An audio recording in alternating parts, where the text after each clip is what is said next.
When you took Ambassador Rudd there, which submarine did you see? I brought back a hat from the USS New Jersey and delivered it to my committee chair. Bravo. All right, Senator Duckworth.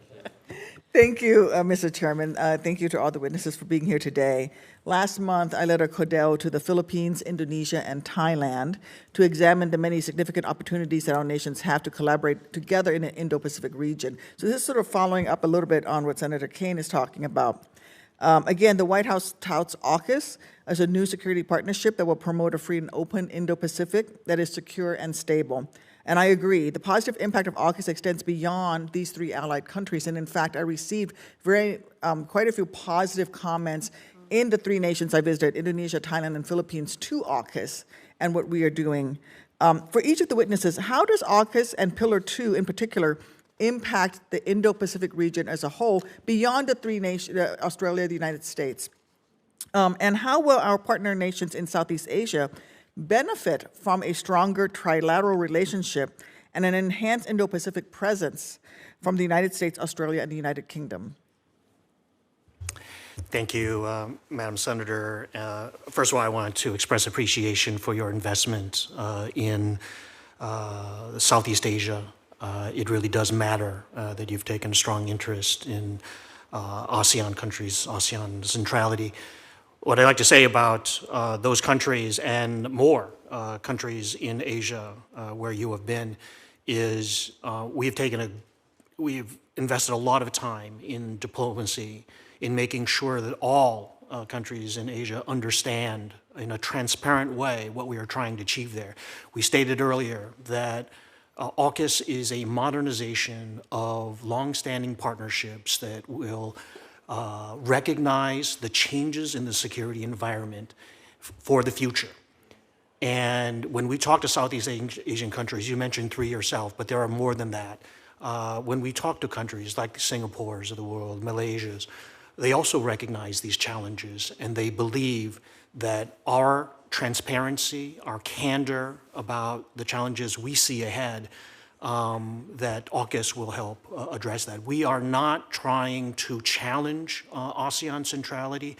We, in fact, believe that AUKUS can be complementary to ASEAN centrality. So we look forward to more discussions in the future with our allies and partners in Asia and around the world to make sure they understand the truth about AUKUS, to make sure that the disinformation coming from other parties does not prevail, and that they have facts, and that when we provide those facts, we believe that we will prevail over them in ensuring the security of the East Asia Pacific region in the future.